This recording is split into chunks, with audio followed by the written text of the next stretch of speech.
I came across Kindman and Co. Probably on Instagram, and I saw the social justice lens, but I also saw religious trauma group. And that definitely was something that I've been looking for clients, looking for people I know. And it's been really difficult to find one, A, but B, can you tell me a little bit more about the group that you're going to be running, I think in a couple of weeks, actually? Yes, absolutely. So religious trauma wasn't anything I was necessarily like focusing on, but then the unfortunate part of saying I'm hopeful to integrate sexuality and spirituality, the Venn diagram of that is religious trauma, like, unfortunately. Yeah. So, and what had happened was I had a client actually say that she found me by Googling religious trauma therapist near me, which I was like, whoa, like I have the word spirituality, I have trauma in my bio, but it just seemed like, oh, okay. And then I started working with her and realizing, oh, this work is so needed. And this is what I vibe with. Like, it has all the, there is tons of shame involved with religious trauma. Absolutely. And just fear narratives. And so anyway, through some individual work with clients, realizing the need was pervasive. I didn't actually know like there weren't that many groups until I started posting about, kind of advertising, or I posted a little bit more about religious trauma.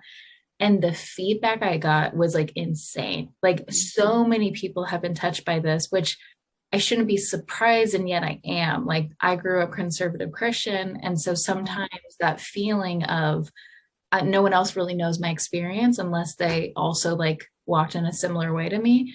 But it's just like, I had folks like DMing me, and I was like, I didn't even grow up Christian. I actually went to public school, but they're still teaching like abstinence-based sex education. And it's like, well, yeah, because let's do a TED Talk and a rant about, all the white men in power who are given money by other white men in power. And then those white men in power were preachers, and then we're preaching a specific narrative to their congregations so that Ronald Reagan would get elected.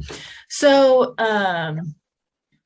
yeah, I realizing a group for specifically religious trauma healing could be so just transformative, because realizing folks who are hurt by religious trauma were in this group setting but did not feel safe at all, and then to be able to go into another group setting, build those relationships in a new way that you can feel trust, you can feel safe to be yourself, process what happened in the past, bring it into the present so that you can build hope for the future. Like, that feels like, I got chills.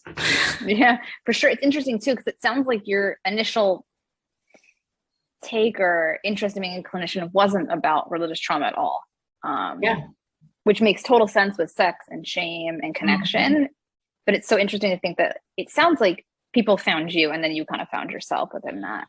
Totally. It was kind of that thing of like, I've been sitting on it, and then I finally stood up and I was like, oh, this has been the chair the whole time. Like,